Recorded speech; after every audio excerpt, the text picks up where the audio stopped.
नमस्कार। मैं doctor Ramanivas Sharma Raman YouTube channel पर सभी लर्नर्स, सभी व्यूवर्स का बहुत बहुत स्वागत है। आज का सेशन बायोलॉजी का सेशन है और बायोलॉजी के इस सेशन में आज हम मानव रोग पर आपके साथ थ्योरेटिकल डिस्कशन करने वाले हैं।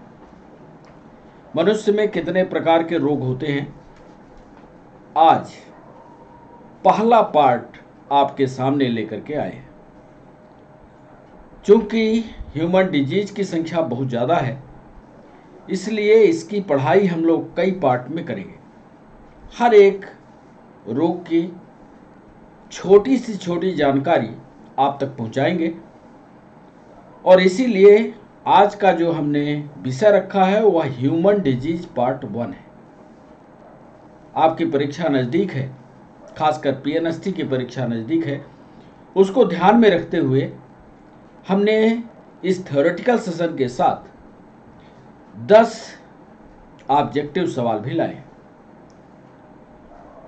पहला पार्ट पढ़ाने के बाद 10 सवाल भी हम आपसे पूछेंगे और उन 10 सवालों का उत्तर आपसे जानना चाहेंगे। जैसे ही प्रश्न हमारे पूरे होंगे, पूरे होने के बाद उन 10 सवालों का आपको उत्तर बताएंगे, डिस्कशन करेंगे। और हमेशा की तरह यह हमारी क्लास शाम को 5 बजे लाइव होगी आज। यदि आपको कोई क्वेरी है, कोई सवाल है, कुछ समझना है, तो हम 5 बजे आपको यूट्यूब चैनल पर लाइव मिलेंगे। आप कमेंट सेक्शन में आप हमसे सवाल पूछ सकते हैं, डिस्कस कर सकते हैं, या अगला वीडियो आप किसका चाहते हैं ये भी बता सकते हैं। तो आज के सेशन में ठीक 5 बजे आप हमारे साथ लाइव होइए। जो चैप्टर चल रहा है उस पर सवाल पूछना है तो पूछिए। इसके अलावा यदि आप कोई सवाल पूछना चाहते हैं जो साइंस और टेक्नोलॉजी से जुड़ा हो, उसका भी जवाब देंगे।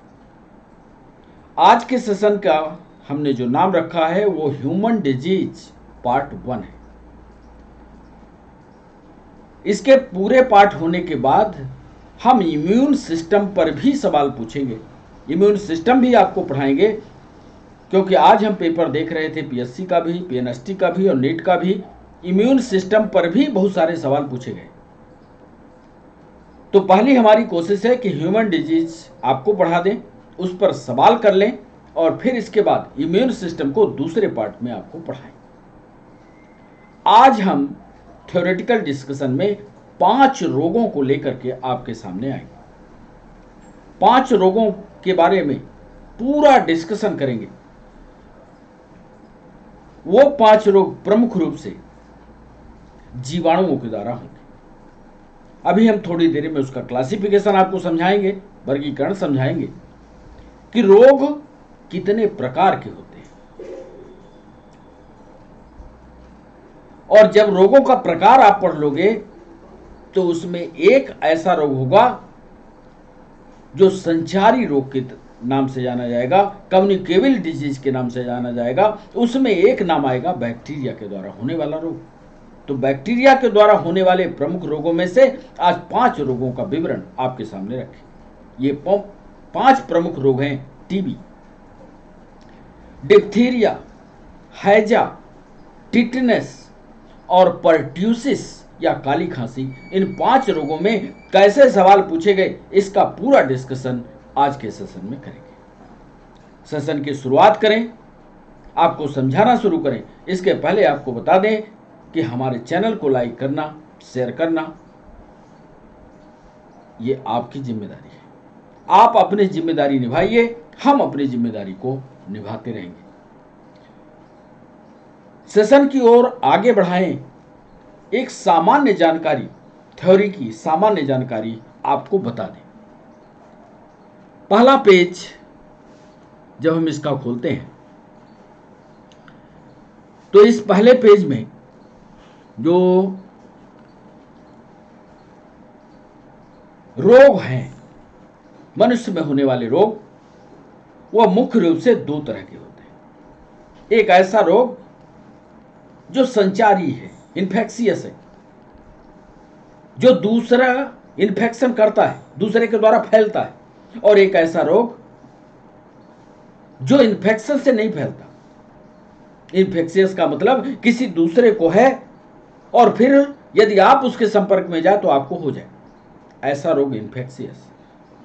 नॉन इन्फेक्शियस का मतलब असंचारी रोग, सामने वाले को है पर उसके कारण आपको ना हो जाए या आपको ना हो, यह कहलाता है नॉन इन्फेक्शियस। संक्रमणकारी, असंक्रमणकारी, बहुत सामान्य भाषा में इसको अपने दिमाग में बैठा लीजिए। जो इन्फेक्शन करे और जो इन्फेक्शन ना करे। अब जरा नॉन इन्फेक्शियस पर एक नजर डालते हैं। आपकी किताबों में थोड़ा सा परिवर्तित करते हुए लिखा गया होगा, हमने इसको थोड़ा सा नए तरीके से आपको समझाने की कोशिश की। जैसा ऑब्जेक्टिव में डिस्कशन करता है उस तरह से हमने इसका ये ग्राफिकल रिप्रेजेंटेशन बनाया है, उस तरह से हमने समझाने की कोशिश की है। नॉन इन्फेक्शियस में एक ऐसा रोग जो एलर्जी होती है, एक ऐसा रोग जो डाइजेशन से जुड़ा है या उपापचय रोग है, एक ऐसा रोग जो कमी से उत्पन्न होता है। बताइए, क्या किसी को विटामिन डी की कमी है? यदि आप उसके पास खड़े हैं तो क्या उस विटामिन डी की कमी आपके शरीर को प्रभावित कर सकेगी? आपका जवाब होगा नहीं साहब, इसीलिए तो नॉन इन्फेक्शियस। यदि आपके अंदर कोई जेनेटिक प्रॉब्लम है, जीन से जुड़ी हुई समस्या है, तो इन्फेक्शन नहीं करेगी, वो तो उसी के शरीर के अंदर रहेगी जिस आदमी के अंदर है। इसके अलावा एक और रोग जिससे देश और दुनिया परेशान है वो है कैंसर। कैंसर वाले व्यक्ति के पास आप बैठिए, उसके साथ रहिए, कोई दिक्कत नहीं है, आपको कैंसर नहीं होने वाला। तो ये सारे रोग नॉन इन्फेक्शियस की श्रेणी में आएंगे, इसका भी विवरण हम आपको देंगे। इन्फेक्शन वाले जो होते हैं, जो संचारी रोग होते हैं, वो कम्युनिकेबल होते हैं और नॉन कम्युनिकेबल होते हैं। अंग्रेजी वाले बच्चे तो समझ गए। कम्युनिकेबल का मतलब होता है संचरणीय रोग और नॉन कम्युनिकेबल का मतलब होता है असंचरणीय रोग। हिंदी वाले बच्चे इसको समझें। कम्युनिकेबल के दो पार्ट होते हैं, कंटाजियस होता है और नॉन कंटाजियस होता है। कंटाजियस में कोई न कोई एक वेक्टर होगा जो उसको फैलाएगा, और नॉन कंटाजियस में ऐसा जरूरी नहीं है कि उसके पास पैथोजन हो, लेकिन रोग होगा। इसका आगे विवरण हम आपको देंगे, उस समय आपको समझ में आ जाएगा। सिर्फ आपकी अभी जिम्मेदारी यह है कि ये जो टेबल हमने बनाई है, जो थोड़ी सी आपकी किताब से अलग है, जो आपने बुक पढ़ी होगी उससे अलग है, इसको याद करने की फिलहाल कोशिश कीजिए। तो ये पहला पन्ना। दूसरा पन्ना, पहला रोग जो हम आपके साथ डिस्कस करेंगे वो होगा टीबी, ट्यूबरकुलोसिस। टीबी क्या होता है, कहां इन्फेक्शन करता है, एक चित्र के माध्यम से हमने आपको समझाने की कोशिश की। लक्षण दिखाया है, चित्र में यह भी दिखाया है कि टीबी का रोग फेफड़े में होता है। दिख ही रहा होगा आपको चित्र में। ये मेन पाइपलाइन है और मेन पाइपलाइन दो भागों में बटी हुई है, दो फेफड़ों में गई है। यहां पर जो काला वाला हिस्सा आप देख रहे हो, ये काला वाला हिस्सा टीबी का लक्षण दिखाता है। अक्सर आपने देखा होगा कि टीबी वाले जब एक्सरे करवाते हैं तो उनके फेफड़े में काले दाने जैसी स्पॉट दिखाई देते हैं। डॉक्टर तय कर देता है कि इसको टीबी। यदि आपसे पूछ दिया जाए, ऑब्जेक्टिव में पूछ दिया जाए कि क्या टीबी वाले को बुखार आता है, बिल्कुल आता है। टीबी वाला व्यक्ति को हल्की बुखार बनी ही रहेगी। एक और जरूरी चीज, टीबी वाला जो व्यक्ति होगा उसको ठंडी हो, गर्मी हो, बरसात हो, रात में पसीना आना तय। यही सवाल यूपीएससी ने पूछा था। ऐसा कौन सा रोग है जिसको ठंडी में भी पसीने आते हों? ऐसे रोग का नाम बताइए। उसमें 3-4 रोग लिखे हुए थे, टीबी उसका सही जवाब था। कफ हमेशा बनेगा ही बनेगा, इसकी गारंटी है। परसिस्टेंट कफ होगा, स्थायी कफ बना ही रहेगा। देखते जाइएगा, ये अभी हम टू द पॉइंट आपको लिखवाएंगे, क्योंकि इन सारे बिंदुओं पर सवाल पूछे गए।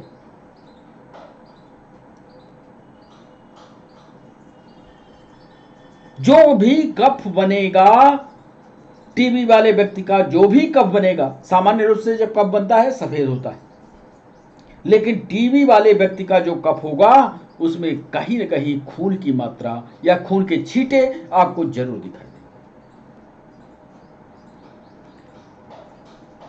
टीबी वाले व्यक्ति की एक और पहचान है कि उसका सीना हमेशा दर्द करेगा और सांस लेने में उसको तकलीफ भी होगी। तो ये 5 लक्षण टीबी के आपको याद रहने चाहिए। पांचों पर ऑब्जेक्टिव सवाल पीएनएसटी में पूछे गए।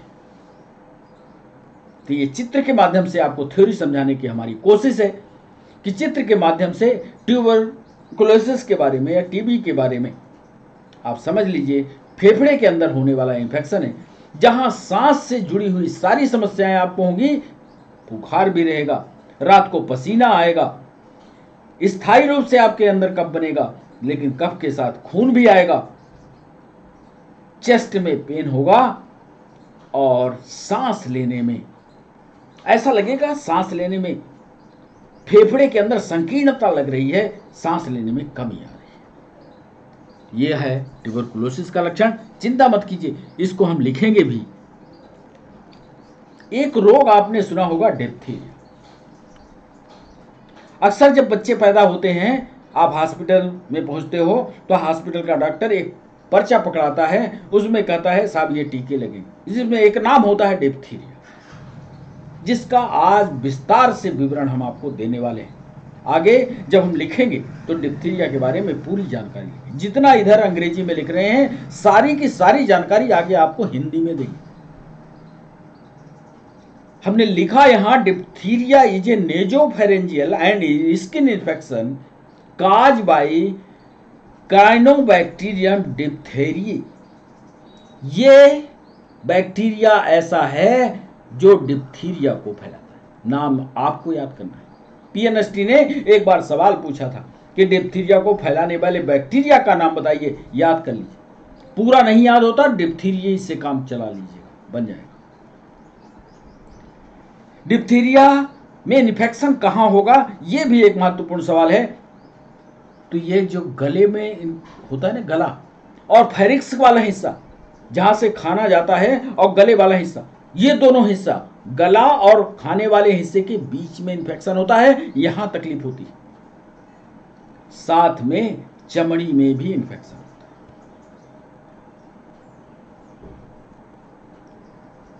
डिप्थीरिया जिसको हो जाए, जिस बच्चे को हो जाए, आप ये मानिए वो अपने आप को बीमार महसूस करेगा, और यदि आप उसके बॉडी का टेम्परेचर नापोगे तो 38 डिग्री के आसपास दिखेगा या उसके ऊपर दिखेगा।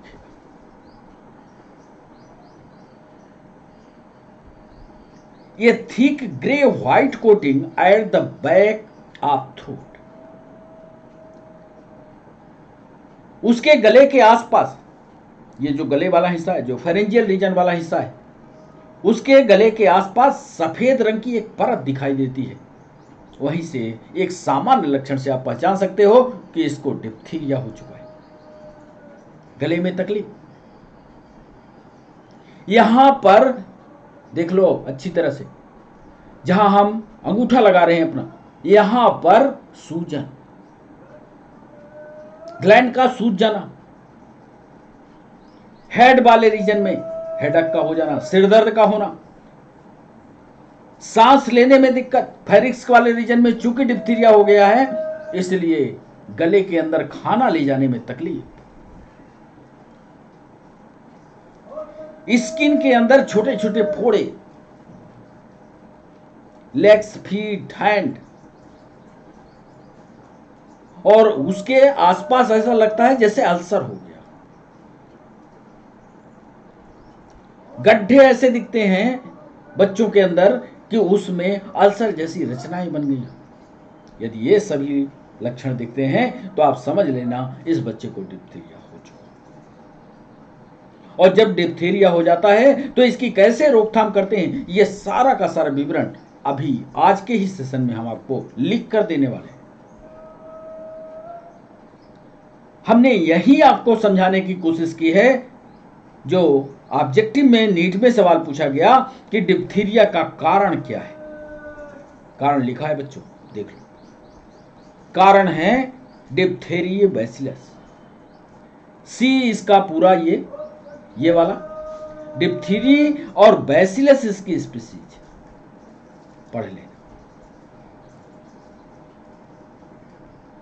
ऐसी यदि अवस्था हो जाए तो एक डिप्थीरिया वाले पेशेंट को कैसे आप ट्रीट करोगे, हमने वो भी लिखा है। डाइट पूरा पढ़ना। या डिप्थीरिया हो जाए तो सांस की प्रैक्टिस करनी चाहिए, क्योंकि आपके अंदर जाने वाली सांस की नलिका ब्लॉक हो चुकी है। सांस की प्रैक्टिस नहीं करोगे तो जान जाने का खतरा होगा। ट्रीटमेंट क्या है ये भी लिखा है। ये दवाइयां लिखी। एंटी माइक्रोबियल थेरेपी की जाए, इस बैक्टीरिया को मारने के लिए, समाप्त करने के लिए कोशिश की जानी चाहिए। कौन कौन सी मेडिसिन का इस्तेमाल करोगे ये देखो, मेडिसिन भी लिख दिया है। एक डिप्थीरिया होती है तो इन्हीं दवाओं का इस्तेमाल होता है। आप किसी अपने आसपास का पड़ोसी बच्चा ये डॉक्टर के पास जाता है और उसको डिप्थीरिया के लक्षण दिखते हैं तो पक्का समझना डॉक्टर इतनी ही दवाओं को लिखेगा जिसकी लिस्ट हमने आपको दी। तो ये डिप्थीरिया, इसका भी लिखित आपको देंगे। फिर देखिए, एक रोग होता है हैजा। गांव की भाषा में इसको हैजा बोलते हैं, अंग्रेजी भाषा में इसको कॉलरा कहते हैं। कॉलरा किसके द्वारा होता है यह भी तय है कि यह बैक्टीरिया, हमने पहले कह दिया है, बैक्टीरिया के द्वारा होगा। अब बैक्टीरिया कौन सा है जो इसको फैलाता है, यह सारा डिस्कशन आगे हम लिख देंगे। कैसे फैलता है, अंग्रेजी वाले बच्चे चूंकि बार बार कहते हैं सर कुछ अंग्रेजी में भी हो, इसलिए आज हमने अंग्रेजी के पन्ने ही लगा दिए। आगे इसकी पूरी हिंदी लिख देंगे। Cholera is an acute intestinal infection. याद रखना, कॉलरा में जो भी इन्फेक्शन होगा वो सिर्फ और सिर्फ आंत में होगा। और जब आंत में इन्फेक्शन होता है तो उस पेशेंट का डिहाइड्रेशन हो जाता है, लगातार वो लैट्रिन जाता है या उल्टी करता है, और पानी की कमी से यदि सीवियर हो गया तो मौत भी होती है। कैसे फैलता है, जब फैलने के लिए हमने लिखा, जब कोई भी आदमी या लोग पानी पीते हैं या ऐसा खाना खाते हैं जिसमें हैजा के जीवाणु हों या एपिडेमिक फैल जाए, क्योंकि जब वो व्यक्ति जो है लैट्रिन के लिए जाएगा, चूंकि ये इंटेस्टाइन में है तो उसके लैट्रिन में ये हैजा वाले कीटाणु ये बैक्टीरिया रहेंगे और वो इन्फेक्शन फैलाते रहेंगे। ट्रीटमेंट इसका है साल्ट का सॉल्यूशन दो, क्योंकि डिहाइड्रेशन हो चुका है। एंटीबायोटिक्स दो, इंटरवेनस फ्लूइड दो।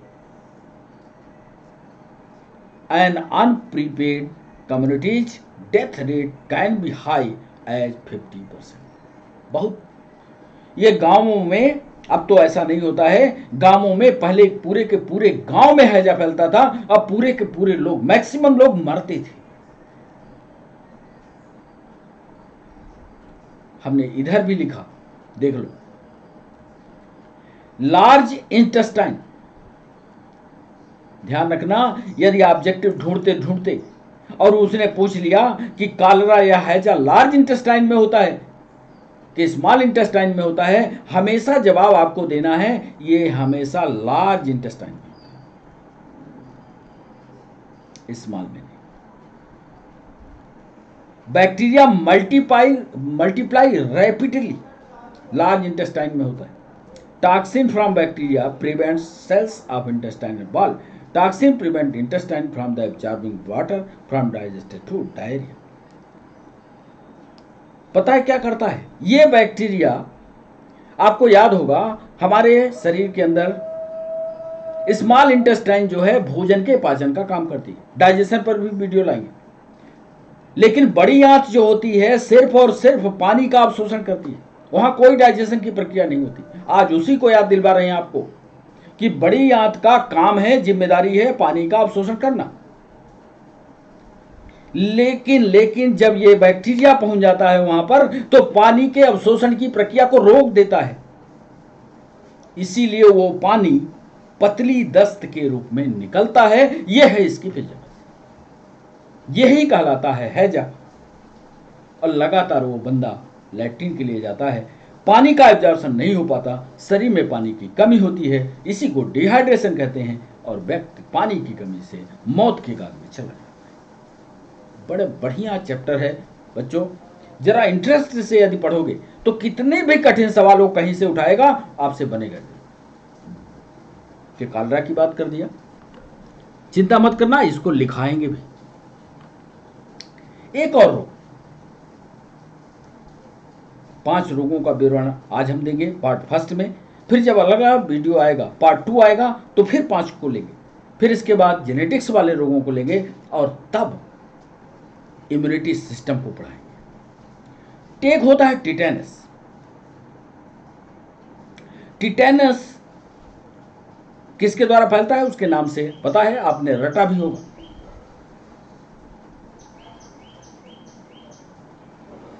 इसको क्लॉस्ट्रीडियम टिटेनी एक बैक्टीरिया है, ये फैलाता है। Germ positive. अब बैक्टीरिया की रचना में आप जानते होंगे, इसका पूरा लेखा जोखा हमने लिख दिया है इस पन्ने पर कि genus Clostridium contains a large number of germ positive spores forming species, several of which are able to produce disease in human. Germ positive वाले ही फैलाते हैं, ये नीट में सवाल पूछा गया। अब पॉजिटिव क्या होता है, नेगेटिव क्या होता है, ये आप पढ़ लेना। अब यहां यदि हम आपको समझाने के लिए रुकते हैं तो आगे हमारा सेशन लेट होगा। Most species are obligate anaerobes, some will grow under microaerophilic condition. Most species जो होती है इसकी क्लॉस्ट्रीडियम की, ज्यादातर स्पीसीज जो होती हैं बिना ऑक्सीजन के सांस लेने वाले होते हैं, ऑक्सीजन की जरूरत नहीं होती। नेचुरल हैबिटेट होती है, ये मिट्टी में पाए जाते हैं, गड्ढे में पाए जाते हैं, ऑक्सीजन चाहिए नहीं, या इंटेस्टाइनल ट्रैक्ट में पाए जाते हैं, आंतों की नलिकाओं में पाए जाते हैं, क्योंकि वहां भी ऑक्सीजन इनको मिलने नहीं है, अंधेरे में पड़े रहेंगे। इसीलिए ये एनारोब्स होते हैं। और ये सवाल पीएनएसटी में पूछा, टिटेनी जो है या क्लॉस्ट्रीडियम क्या एरोबिक्स हैं? 2 स्पेलिंग लिखी थी, आप 2012 या 13 का पेपर उठा कर देना, एरोबिक हैं या एनाएरोबिक है। याद करना कि सर ने बताया था कि ये एनाएरोबिक होते हैं क्योंकि इसमें ऑक्सीजन की जरूरत नहीं होती। कितनी गहराई से सवाल पूछता है। जब तक थ्योरी को आप गहराई से नहीं पढ़ोगे जवाब नहीं बनेगा, इसलिए हर थ्योरी को गहराई से पढ़ना। आपके पास जो किताबें हैं जरूरी नहीं कि सारी जानकारी उस पर हो, ज्यादा से ज्यादा जानकारी कलेक्ट करने की कोशिश करना और जितना हम बोलते जाते हैं उसको लिखते रहना। या पहले तो लाइव क्लास में आप सारा कुछ सुन लो और फिर वीडियो को जब क्लास सेशन समाप्त हो जाए तो फिर वीडियो को एक एक करके धीमी स्पीड में हमारी सारी बातों को लिखते चलो, तो आपका नोट्स बढ़िया तैयार होगा। तो एक टिटेनी रोग और एक और पचमे रोग को बता दें, फिर इसके बाद लिखना आपको। अच्छा, इस टिटेनी का क्लिनिकल फीचर क्या होता है, कैसे आप अंदाजा लगाओगे कि इस बंदे को टिटेनस हो गया? चित्र तो आप देख ही रहे हो, इस बंदे को टिटेनस है, टिटेनस हो ही गया। यदि इस बंदे को टिटनेस हो गया, टिटनेस कैसे होता है ये आप जानते हो, चोट लगती है, चोट लगी और वो टिटनेस हुआ। आप जाते हो कहीं चोट लगती है, लोहा लग गया साहब, इंजेक्शन लगवा लो टिटनेस का। जहां पर चोट लगी है, अब यदि उसको टिटनेस हो गया तो वो चोट या घाव जो है ठीक नहीं होगा, ठीक नहीं होगा, घाव बन जाएगा, मतलब घाव स्थायी हो गया। हमेशा जब भी टिटनेस होगा ध्यान रखना, पीठ में या नेक में, गले में दर्द जरूर होगा। पेट का ये जो हिस्सा है, एब्डामन वाला हिस्सा, मतलब या सीने के ठीक नीचे आओ, अंतिम हड्डी दिखती है, फिर आपका एब्डामन वाला पोर्शन दिखता है, पेट वाला हिस्सा दिखता है। इसके मतलब हड्डी के ठीक नीचे आपको एक दर्द महसूस होगा। टिटनेस के लक्षण जरूर याद रखो, और उसको यदि ऐसा प्रैक्टिस में लगता है, आपको महसूस होता है, तो तुरंत डॉक्टर से भी मिलो। और एक इस स्थिति में ये आदमी पहुंचता है जिसको टिटनेस हो जाता है कि इसको चलना फिरना मुश्किल होने लगता है, लोकोमोटरी प्रोसेस जो होती है वो रुक जाती है, हाथ पैर चलने बंद हो जाते हैं, ये घिसट घिसट करके जमीन पर चलता है। धीरे धीरे करके जैसे जैसे टिटनेस बढ़ता जाएगा, धीरे धीरे ये जबड़े जो हैं लाख हो जाते हैं।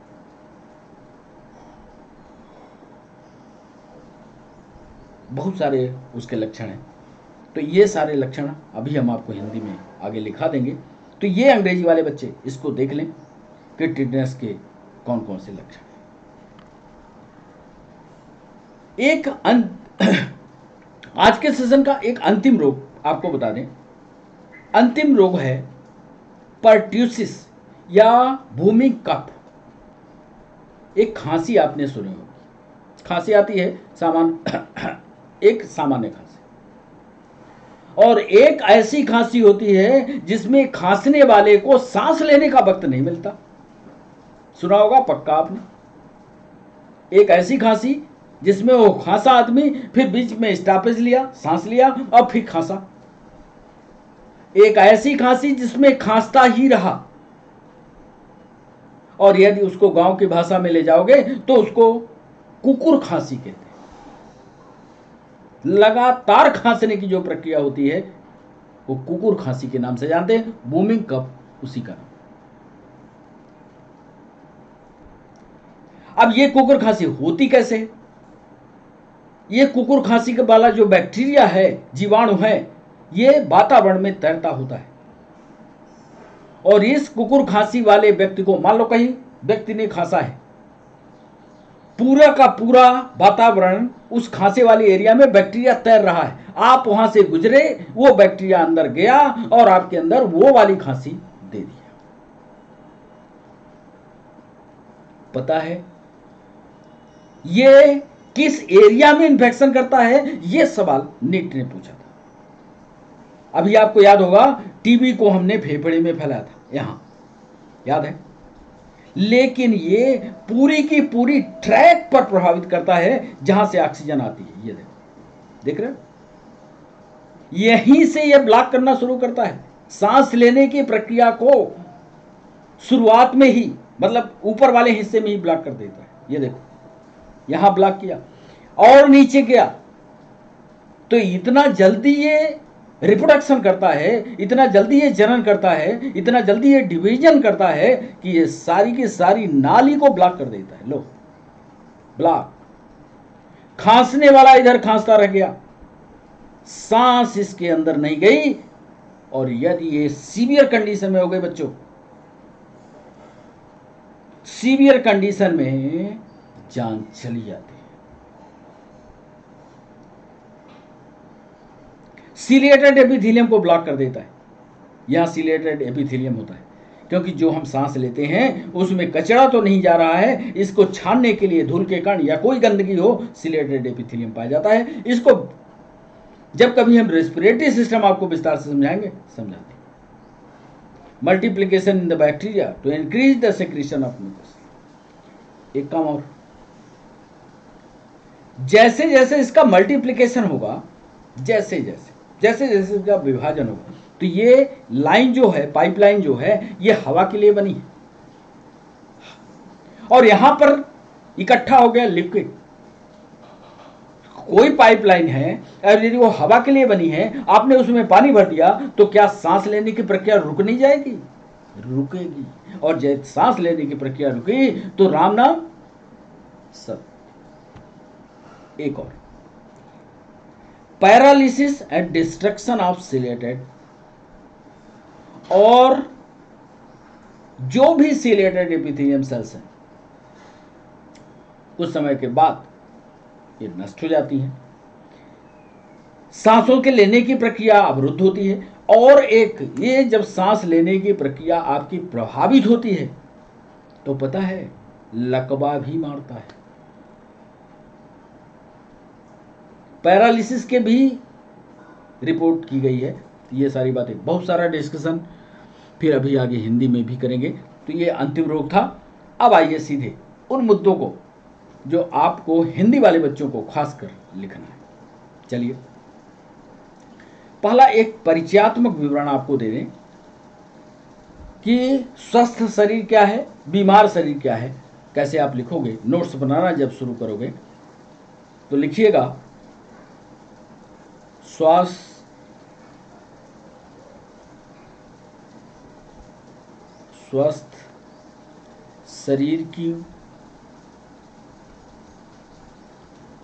शरीर की वह अवस्था है,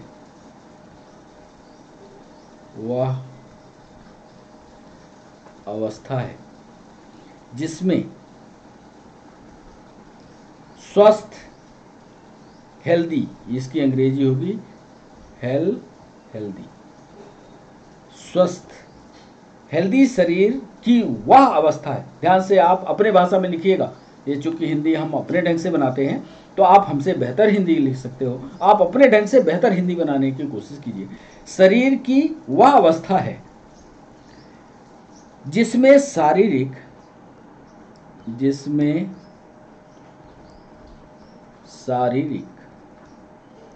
मानसिक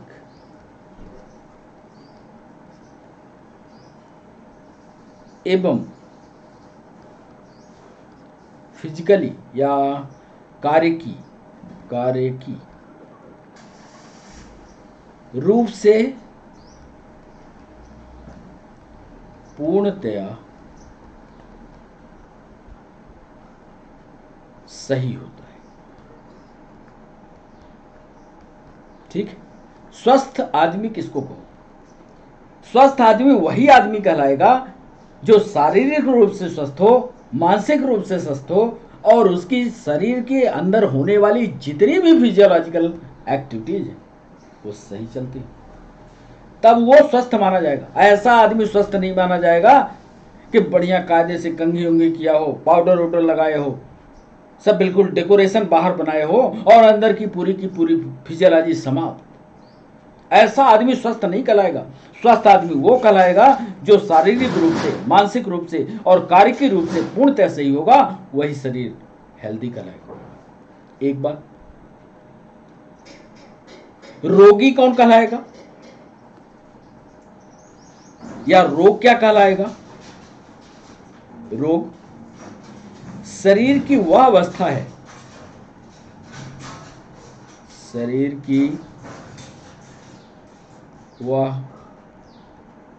है, जिसमें संक्रमण, लीजिए, जिसमें इन्फेक्शन हो,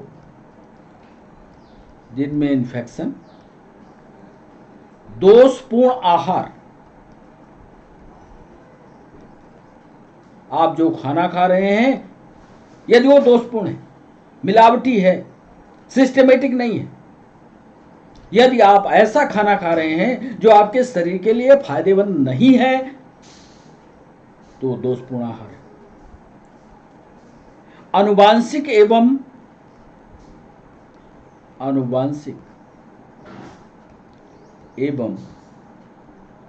पर्यावरणीय कारणों द्वारा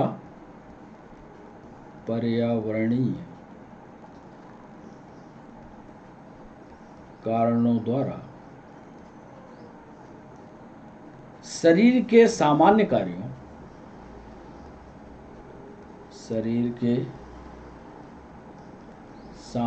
कार्यों एवं कार्यकी में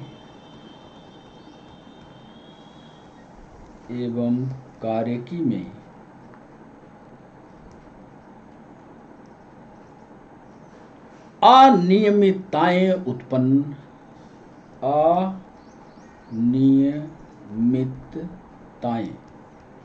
इरेगुलरिटी आ जाए। अनियमितताएं रोग शरीर की वह अवस्था है जिसमें इन्फेक्शन हो जाए, दोषपूर्ण आहार मिल जाए, आनुवांशिक एवं पर्यावरणीय कारकों द्वारा शरीर के सामान्य कार्यों एवं कार्यकी में अनियमितताएं उत्पन्न हो जाती है।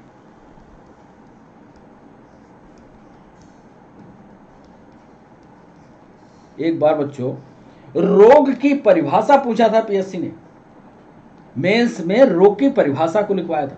इसके लिए 5 नंबर या 10 नंबर फिक्स किए थे। तो रोग की परिभाषा और स्वास्थ्य की परिभाषा ये दोनों रट लो। पीएससी वाले बच्चे हो सकता है मेंस में लिखने को आए। तो ये रोग क्या है, स्वास्थ्य क्या है, ये हुए 2 पॉइंट। अब हम एक चीज आपको यहां पर ये बता दें कि इधर हमने आपको एक साइकिल दी है, याद करिए। ये वाली डिजीज 2 प्रकार की होगी, एक संक्रमण वाली होगी और एक संक्रमण नहीं वाली होगी। एक इन्फेक्शियस है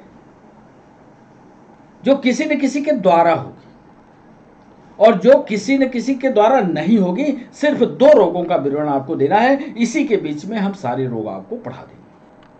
आपकी किताबों में कई स्टेप करके दिया होगा, ऐसा नहीं करेंगे, क्योंकि ऑब्जेक्टिव में सवाल 2 पर ही आते हैं, या तो संक्रमण कर रही है या ना संक्रमण वाली है। 2 बातों को लेकर के चलेंगे।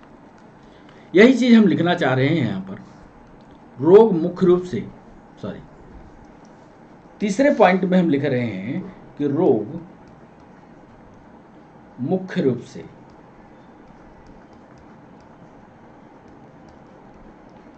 2 प्रकार के होते हैं। एक को कहते हैं बच्चों इनफेक्शियस और दूसरे को कहते हैं नॉन इन्फेक्शियस।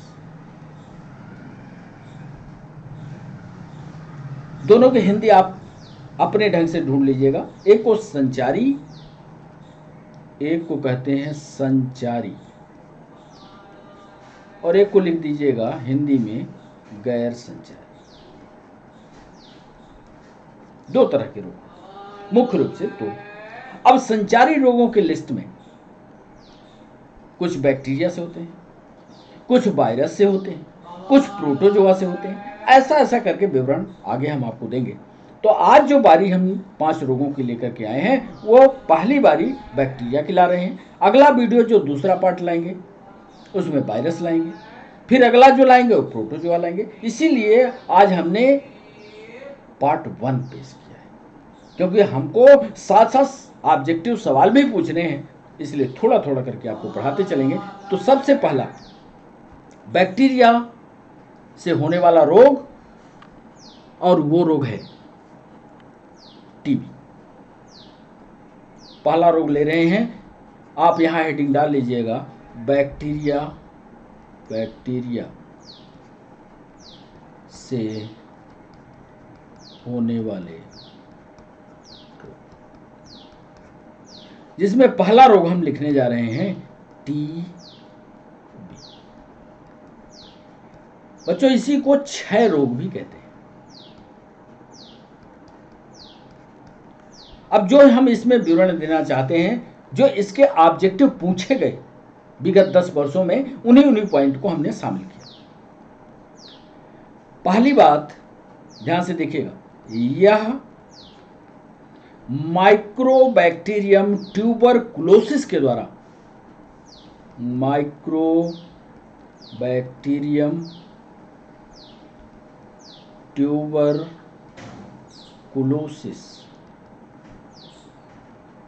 के द्वारा फैलता है। ये आपको याद रहना चाहिए, याद भी रहेगा क्योंकि ट्यूबरकुलोसिस उससे जुड़ा हुआ है। दूसरा पॉइंट, यह खांसने छींकने,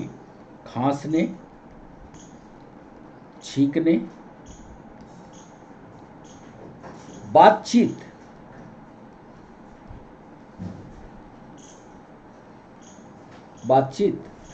तथा शरीर से निकलने वाले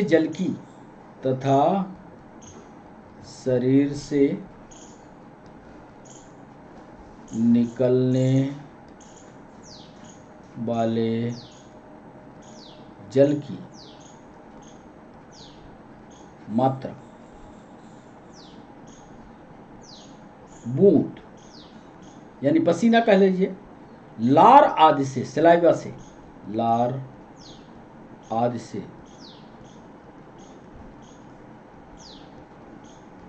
फैलता है। ये सारी चीजें इंग्लिश में हमने पेज पर पहले ही लिखी।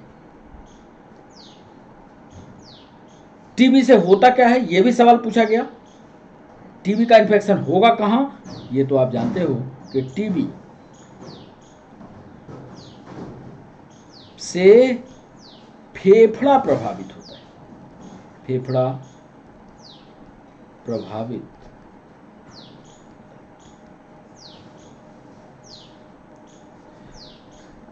इसमें होता कौन कौन सा लक्षण है, उधर हमने लिस्ट दी है।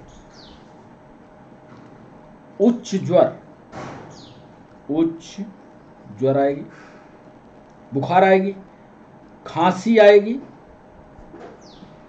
या लगातार आपको बुखार आ रहा है, लगातार खांसी बनी हुई है, तो आप समझ लीजिए आप टीबी के रोग में ग्रसित हैं। हमने उधर लिखा है यदि कफ निकलता है, टीबी के साथ टीबी वाले पेशेंट है और कफ निकलता है, तो कफ में खून की उपस्थिति दिखाई देगी, इसका मतलब टीबी है। उच्च ज्वर, खांसी, लार के साथ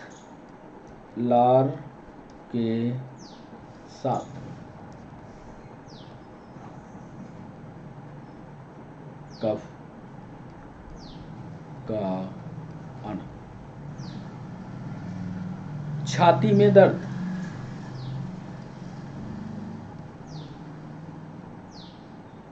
भार में कमी, ये सारे ऑब्जेक्टिव पूछे गए हैं। आप टीबी वाले को देखिए, बिल्कुल मरा मरा दिखेगा, यानी उसका वेट गया। भार में कमी।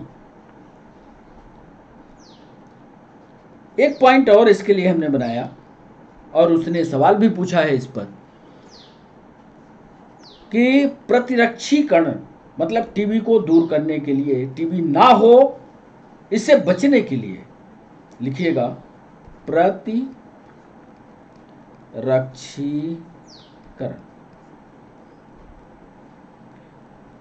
के लिए एक टीका आता है, BCG।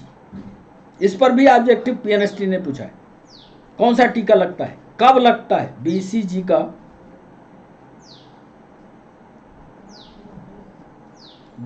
का टीका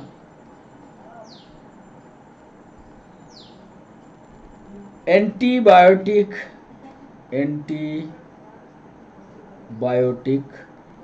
मेडिसिन,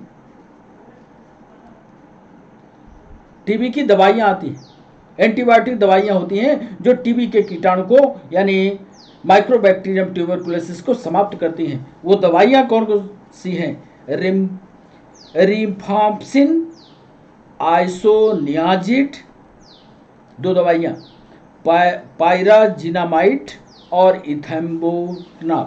ये भी सवाल पूछा गया है, कौन कौन सी वो दवाइयां हैं, नीट में आया है सवाल, नोट कर लेना। हिंदी में लिखे देते हैं ताकि आपको सहूलियत रहेगी।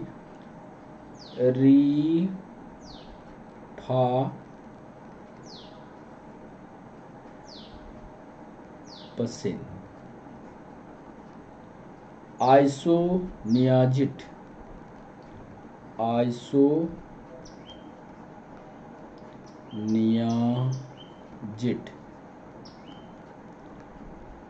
पायराजिनामाइट, पायराजिनामाइट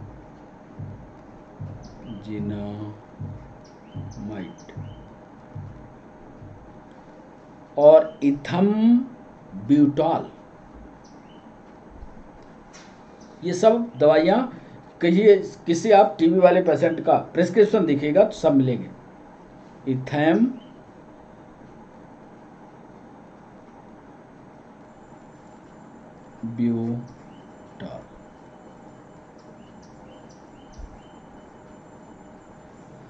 के द्वारा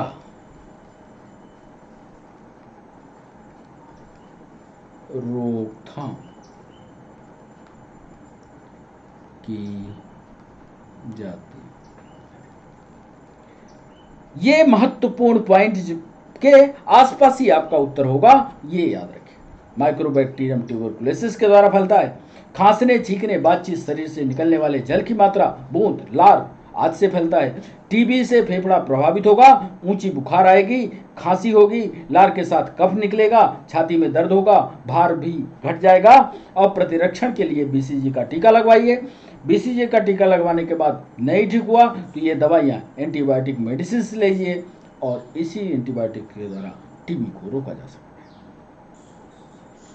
है। अब ये पहला रोग था, टीबी वाला ये पहला था। अब दूसरे रोग की बात करते हैं। दूसरा रोग है डिप्थीरिया।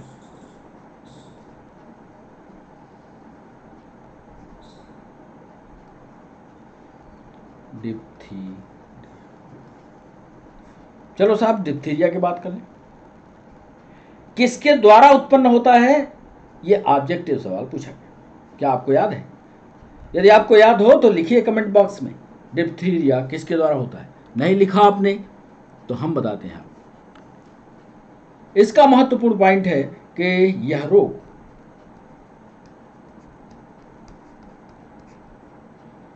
कार्निबैक्टीरियम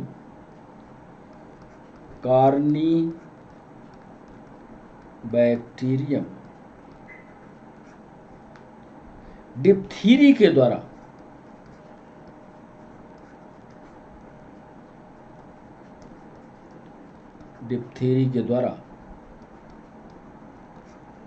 उत्पन्न होता है। याद रखिएगा, कार्निबैक्टीरियम डिप्थीरी के द्वारा डिप्थीरिया होता है। होता किसके द्वारा इन्फेक्शन है, यह भी सवाल पीएनएसटी ने पूछा है।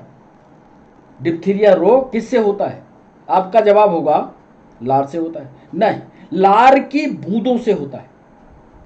डिप्थीरिया रोग लार की बूंद, जब लार टपकती है वो टपकने वाली लार की बूंद से होता है। इसका विस्तार से विवरण ये जब आप हमारे साथ 5 बजे लाइव होंगे, नहीं समझ में आएगा कमेंट सेक्शन में पूछना हमसे सवाल, कैसे लार से होता है, क्योंकि अब समय ज़्यादा हो जाएगा। फिर हम जितना आपको सवाल, अभी 10 सवाल पूछ रहे हैं, फिर नहीं पूछ पाएंगे, ज़्यादा समय इधर चला जाएगा।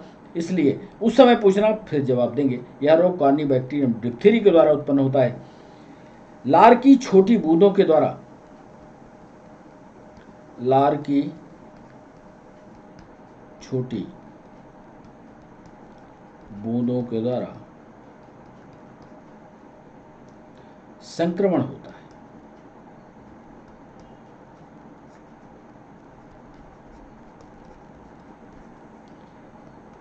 एक चीज और पूछा गया कि इसके लिए कौन सा टीका लगाया जाता है आपको पता? डिप्थीरिया के लिए, इसके लिए डीपीटी के टीके लगाए जाते हैं।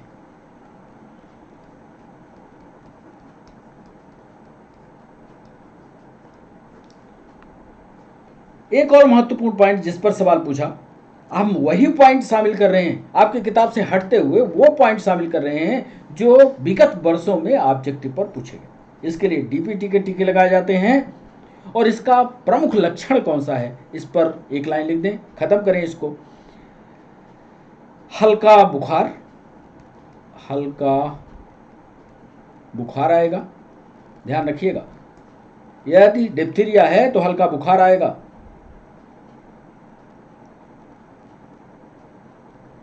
गला जाम जैसा दिखेगा, जाम जैसा दिखेगा। उल्टी भी लग सकती है, उल्टी भी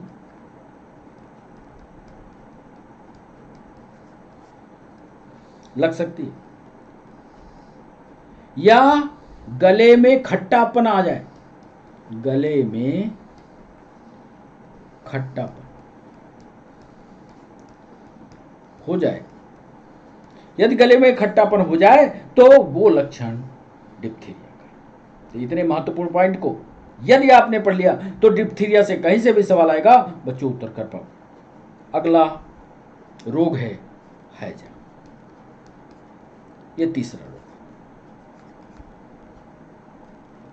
इस पर जो सवाल पूछे गए उसको भी लिख देते हैं। यह रोग विब्रियो कॉलरी, विब्रियो कॉलरी नामक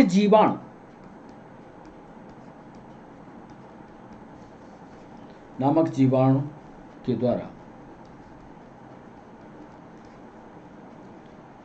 उत्पन्न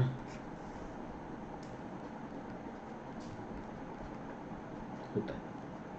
पहला तो महत्वपूर्ण पॉइंट यही हो गया कि ये जो बैक्टीरिया है उसका नाम विब्रियो कॉलरी है। दूसरा पॉइंट आपको बता दें, यह गंदगी युक्त भोजन, यह रद्दी सद्दी जो खाना खाते हैं उन्हीं को हैजा होता है। यह गंदगी युक्त भोजन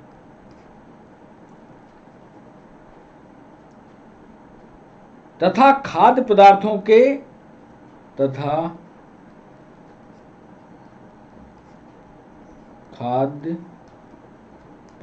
के सीधे संपर्क, मतलब गंदगी सीधे संपर्क में आएगी खाद्य पदार्थ के तो भी हैजा होगा। यह गंदगी युक्त भोजन तथा खाद्य पदार्थों के सीधे संपर्क से होता है।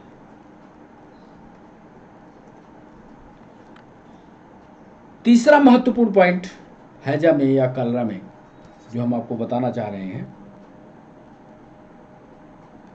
कि इसमें जब हैजा हो जाता है तो लूज मोशन टाइप का कि लैट्रिन जाती है। इसीलिए लिख रहे हैं तीसरे पॉइंट में प्रयास रहित, मतलब लैट्रिन जाने में प्रयास नहीं करने पड़ेगा, लैट्रिन बाहर निकले। प्रयास रहित मलत्याग, या बल्कि जलीय लिख दें, जलीय मलत्याग। उल्टी, डिहाइड्रेशन, निर्जलीकरण, मांसपेशियों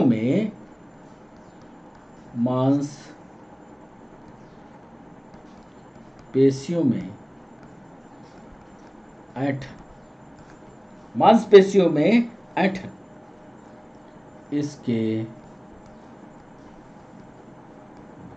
प्रमुख लक्षण। एक सवाल पूछा गया मध्य प्रदेश पीएससी में कि ORS का घोल निम्न में से किस रोग में इस्तेमाल किया जाता है? ये तो आप जानते होंगे, उत्तर तुरंत देंगे।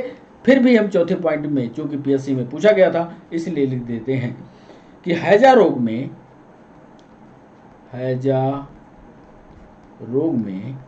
ORS का घोल दिया जाता है। एक सवाल यूपीएससी ने पूछा था कि ORS का केमिकल कंपोजिशन क्या है। हम चाहते हैं कि वो भी आपके दिमाग में जानकारी रहे कि कब एग्जामिनर कौन सा सवाल पूछ ले, इसके लिए आप तैयार रहिए। तो 25वें पॉइंट में वो भी लिखे देते हैं कि ORS में 1.5 gram glucose,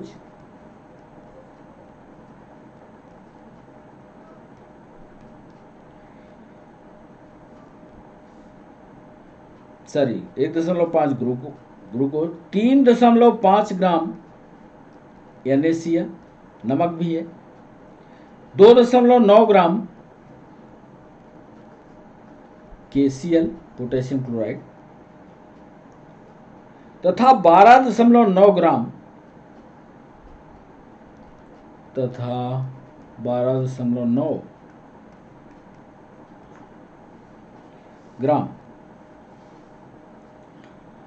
try sodium citrate,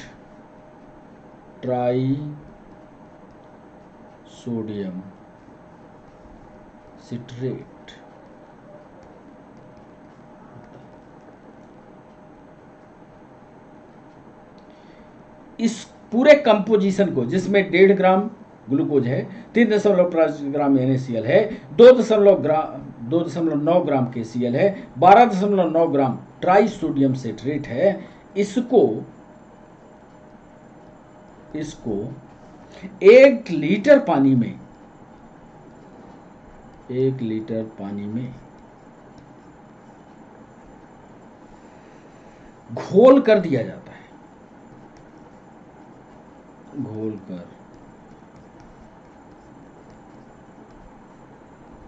तो ये 5 महत्वपूर्ण बिंदु। अब इसके बाद कितने रोग हो गए? 1 2 3। चौथा है टेनस। इसको एक जगह मिला है छत्तीसगढ़ PSC में, टिटनेस को लिखा था, यहीं से हमने शब्द ये उठा लिया है। धनुष तंबा इसको बोलते हैं, धनुष तंबा। इसके महत्वपूर्ण पॉइंट आपको बता दें कि टिटेनस क्लॉस्ट्रीडियम टिटेनी,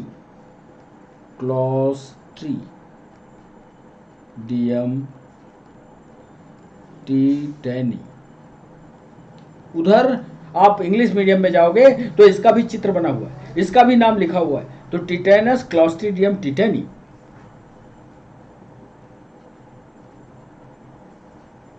ग्राम धनात्मक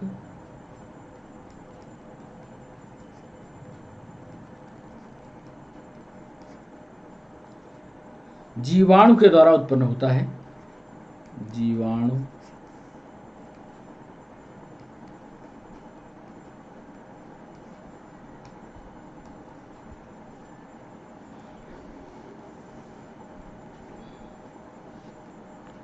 एक और महत्वपूर्ण जिस पर सवाल पूछा, इसको अच्छे से लिखिएगा, संक्रमण जीवाणु के बीजाणुओं,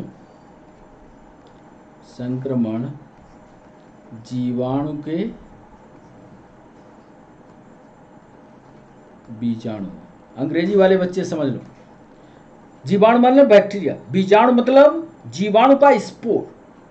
संक्रमण जीवाणु, ये भी ऑब्जेक्टिव PNST में पूछा गया था कि उसमें बैक्टीरिया के द्वारा होता है कि स्पोर्स के, बैक्टीरियम स्पोर्स के द्वारा होता है, ये समझे रहना, बैक्टीरियम स्पोर्स से होता है। बहुत अंदर से सवाल उठेगा और बहुत अंदर से सवाल पूछा जाएगा। संक्रमण जीवाणु के बीजाणुओं के शरीर में प्रवेश करने से,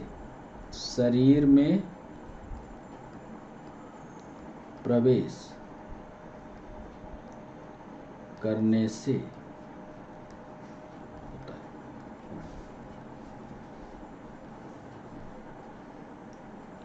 अब जीवाणु का बीजाणु कहां पड़ा था? टिटनेस कब होता है ये तो आप जानते हो। मान लीजिए एक चाकू है, चाकू बहुत पुराना है, उसमें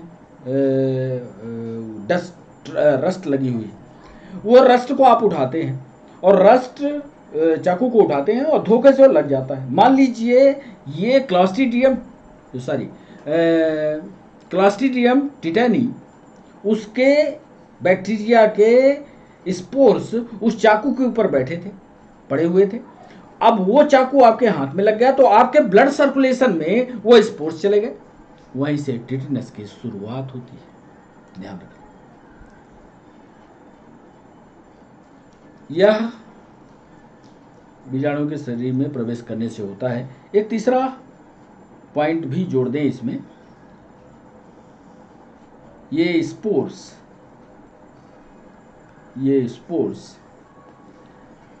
घावों दुर्घटना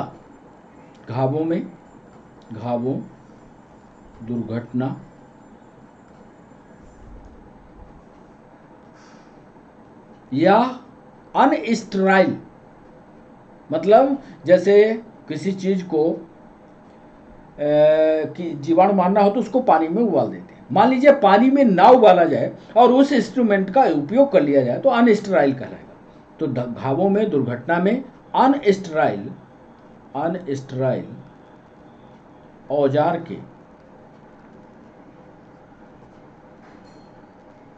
इस्तेमाल,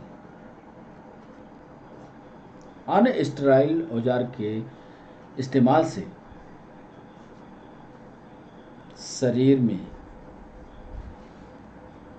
प्रवेश।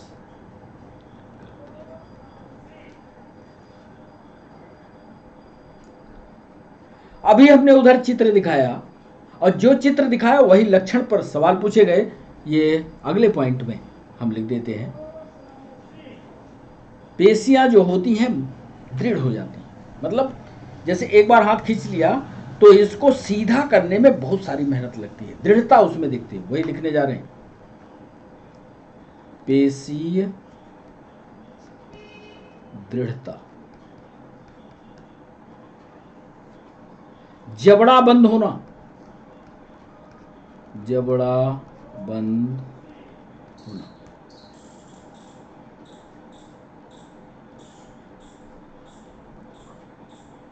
इसके प्रमुख लक्षण।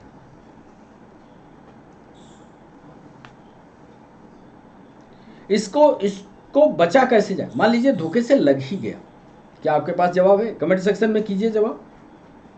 किसी को इस तरह के चाकू, डस्ट भरी चाकू या स्पोर्स बैक्टीरिया के उसके ब्लड में चले गए तो उसका उपाय क्या होगा? ये उपाय इस पॉइंट पर हम लिखने जा रहे हैं कि घाव के बाद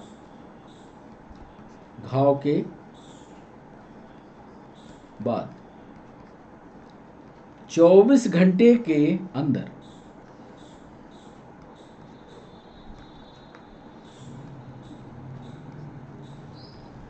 एटीएस का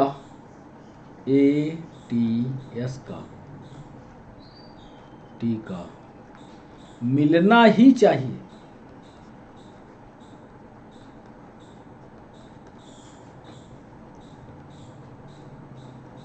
तो ये हमारा चौथा महत्वपूर्ण रोग था। अब पांचवा और अंतिम रोग ये पूछ करके 10 सवाल अभी पूछने हैं। पर्ट्यूसिस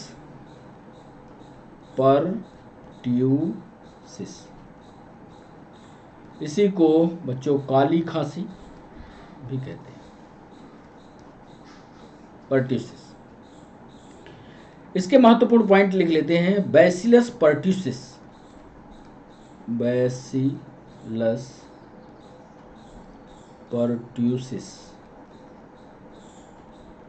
ग्राम निगेटिव जीवाणु के द्वारा, उधर ग्राम पॉजिटिव था, ग्राम निगेटिव बैक्टीरिया द्वारा, जीवाणु द्वारा उत्पन्न होते हैं।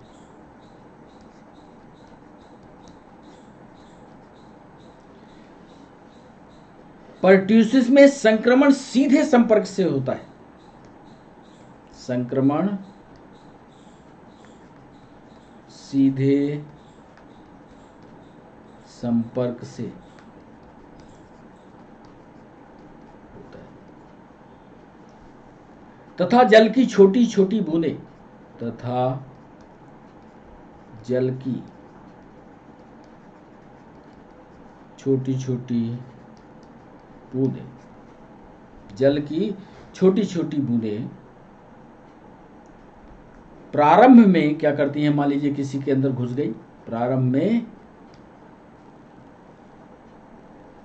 जलन खांसी, जलन होगी, खांसी होगी तथा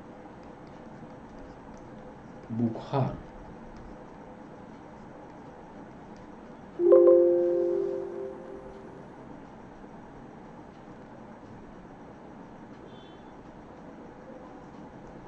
एक मिनट बच्चों,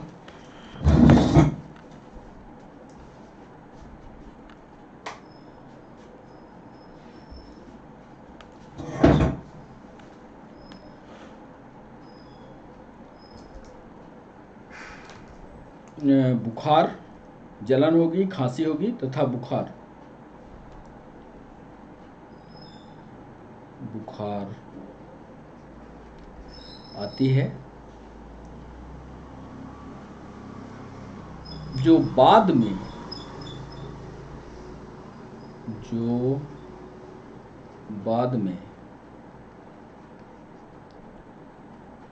खांसी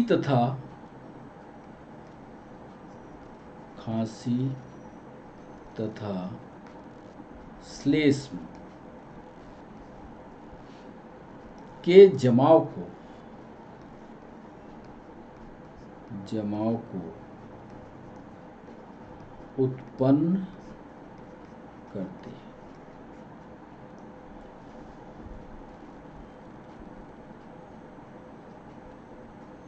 और इसका प्रतिरक्षीकरण क्या है, ये भी पूछा गया है यूनिवर्सिटी में, नेट में, दोनों में सवाल पूछा गया।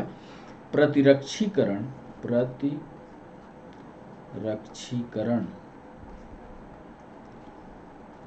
डीपीटी के टीके द्वारा किया जाता है, डीपीटी के टीके द्वारा किया। तो ये महत्वपूर्ण पॉइंट यहाँ पर आपको लिखने हैं। महत्वपूर्ण पॉइंट को लिखते समय ये ध्यान रखिएगा कि जो उधर हमने चित्र बनाए हैं या चित्रों को आपको लिख करके दिखाया है, उसमें भी आप चित्र को शामिल करिएगा, इनके महत्वपूर्ण पॉइंट को शामिल करिएगा और तब इसको पर्ट्यूसिस या जो भी रोग हैं उनको करिएगा। अब हम सीधे एक बार आपको और दिखा दें ये पूरा सेशन, कितने नोट्स आपको बनाने हैं, कैसे कैसे पढ़ना है, 5 रोगों के बारे में पूरी जानकारी आपको कलेक्ट कर लेनी है। इन रोगों को, चित्रों को नोट्स बनाते समय आपको याद रहे, इसलिए चित्रों का सहारा लीजिएगा ताकि वो भूले ना। ये सारी चीज़ें उसमें नोट कीजिएगा। अब जल्दी से हम आपसे 10 सवाल बहुत जल्दी पूछ लें क्योंकि हमें भी निकलना है। पहला सवाल है, आपने पढ़ा होगा क्योंकि सुबह हमने अपने स्टेटस पर ये हैंडल कर दिया था कि ह्यूमन डिजीज आज पढ़ाएंगे, तो आप पढ़ के आए होंगे ऐसा हम मानते हैं। पहला सवाल हम लिखने जा रहे हैं, एडिमा के क्या लक्षण हैं, के क्या लक्षण हैं। ए ऑप्शन दे रहे हैं आपको, पैरों में सूजन, पैरों में सूजन। बी ऑप्शन दे रहे हैं छाती में दर्द, छाती में दर्द। सी ऑप्शन दे रहे हैं सर्दी। डी ऑप्शन दे रहे हैं दाएं पैर में, दाएं पैर में दर्द। एडिमा के क्या लक्षण हैं, आपने रोग पढ़ा होगा, यह सवाल नीट में पूछा गया। एडिमा के क्या लक्षण है, पैरों में सूजन होता है या शरीर के भाग विशेषकर, और भाग में भी हो सकता है, विशेषकर पैरों में सूजन होता है क्या, छाती में दर्द होता है, सर्दी होती है, दाएं पैर में दर्द होता है। बच्चों दूसरा सवाल, अमीबी अतिसार का कारक, अमीबी अतिसार, अमीबी डिसेंट्री की बात कर रहे हैं, अंग्रेजी वाले बच्चों समझने की कोशिश कीजिएगा। अमीबी अतिसार का कारक है, ए ऑप्शन दे रहे हैं entamoeba histolytica, entamoeba histolytica, lytica. B option दे रहे हैं amoeba proteus, amoeba proteus. C option दे रहे हैं entamoeba coli, entamoeba coli. और डी ऑप्शन दे रहे हैं entamoeba, entamoeba indica. आपको स्पीसीज बतानी है कि अमीबियाटिस डिसेंट्री का कारण कौन सा है। ये दूसरा सवाल था। हालांकि ये सवाल पूछ करके हम आगे अभी पढ़ाया नहीं है, आगे पढ़ाएंगे, लेकिन पूछे अभी ले रहे हैं कि आपने की तैयारी क्या है, उस हिसाब से आगे का सेशन हम तय करेंगे। तीसरा सवाल पूछ रहे हैं सिफिलिस। सिफिलिस एक लैंगिक संचारित रोग है, एक लैंगिक संचारित रोग है। यह किसके कारण होता है? यह किसके कारण होता है?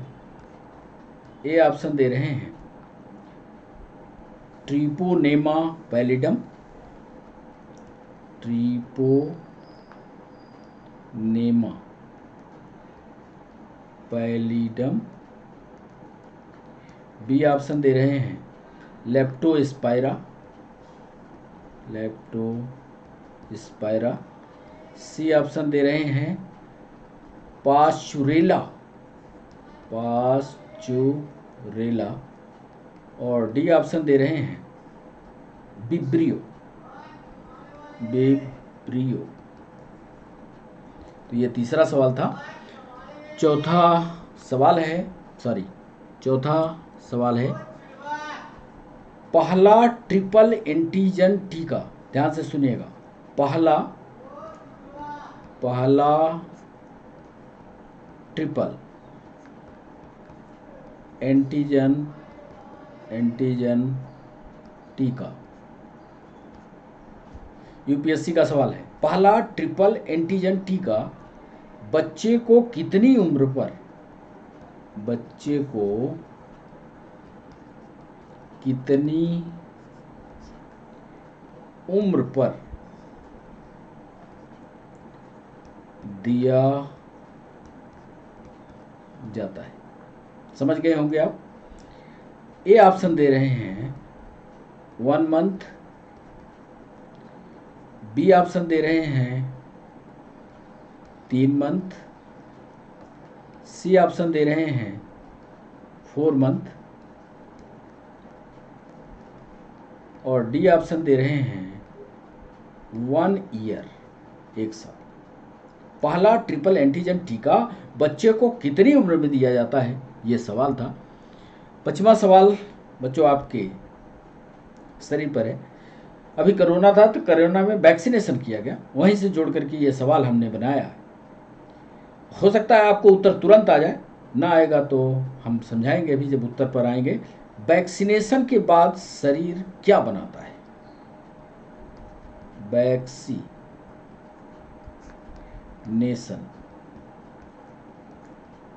के बाद शरीर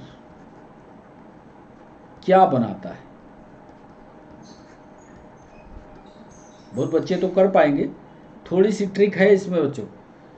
टॉक्सिन बनाता है, टॉक्सिन बनाता है। बी ऑप्शन दे रहे हैं लिम्फ बनाता है, सी ऑप्शन दे रहे हैं एंटीबॉडी बनाता है और डी ऑप्शन दे रहे हैं प्लाज्मा बनाता है। तो ये 5वां सवाल था। 6वां सवाल, कुल 10 सवाल हैं। मलेरिया दिवस कब मनाया जाता है? मलेरिया दिवस कब मनाया जाता है? क्या वो 5 जून है? बी ऑप्शन दे रहे हैं। ये भी सवाल नीट में पूछा गया है, पीएनएसटी में भी पूछा है। 5 जून है, 15 अगस्त है। सी ऑप्शन दे रहे हैं 20 अगस्त है। और डी ऑप्शन दे रहे हैं क्या वह 20 सितंबर है? सही जवाब कीजिएगा। मलेरिया दिवस कब मनाया जाता है? 7वां सवाल बच्चों आपके लिए, क्रिश्चियन बर्नार्ड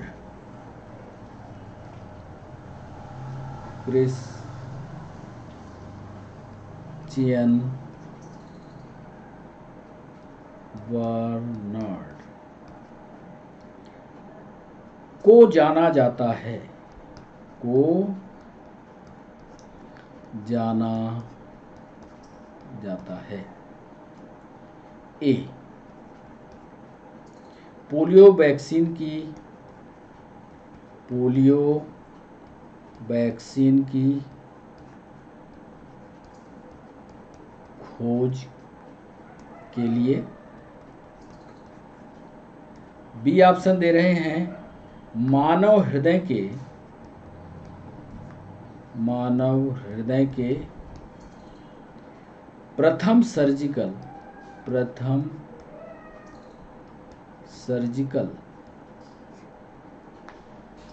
ट्रांसप्लांटेशन के लिए।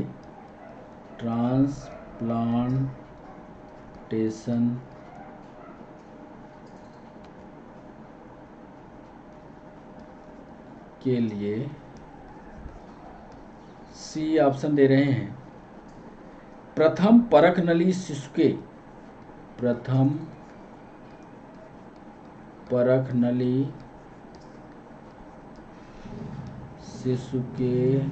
लिए।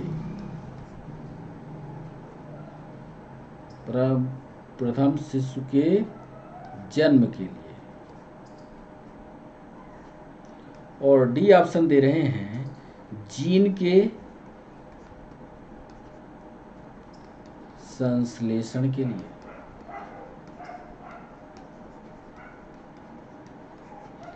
क्रिश्चियन बर्नार्ड को जाना कैसे जाता है? पोलियो वैक्सीन की खोज के लिए, मानव हृदय के प्रथम सर्जिकल ट्रांसप्लांटेशन के लिए, प्रथम परखनली शिशु के जन्म के लिए, या जीन के संश्लेषण के लिए।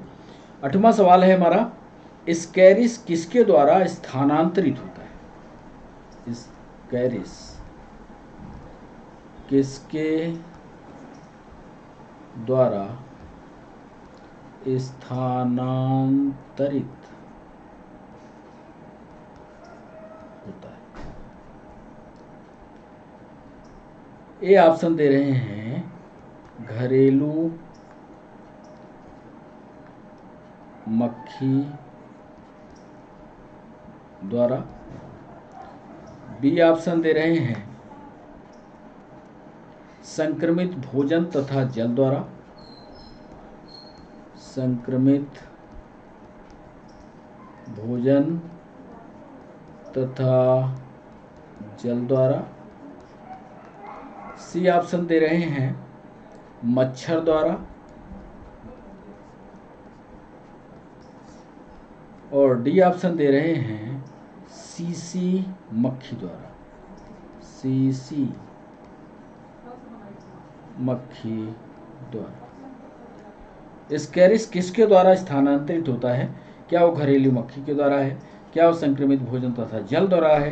क्या मच्छर द्वारा है? क्या सीसी मक्खी के द्वारा है? 9वां सवाल है, चूहे किसके रोगाणुओं के, पीएनएसटी का यह भी सवाल, चूहे किसके रोगाणुओं के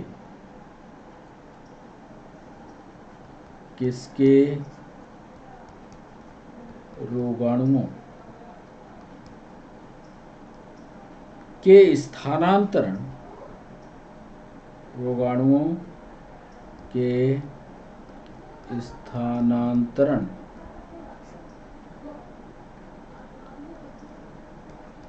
के लिए जाने जाते हैं। ए लिख रहे हैं मलेरिया के, बी ऑप्शन दे रहे हैं टाइफाइड के, सी ऑप्शन दे रहे हैं प्लेग के, और डी ऑप्शन दे रहे हैं रेबीज के।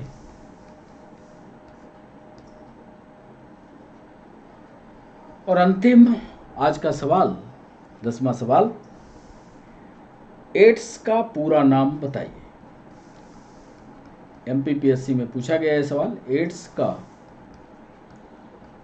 पूरा नाम बताइए।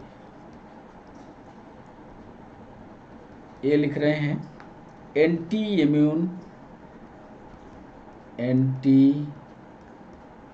Immune deficiency syndrome. B option दे रहे हैं ऑटो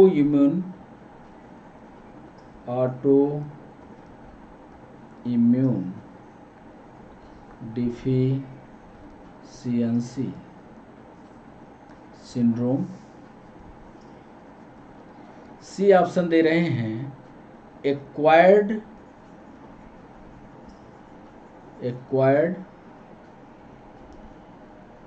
इम्यूनो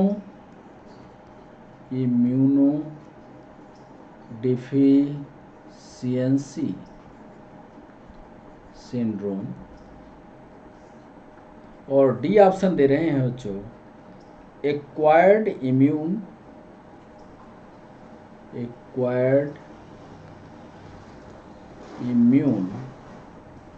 डिजीज सिम्टम्स।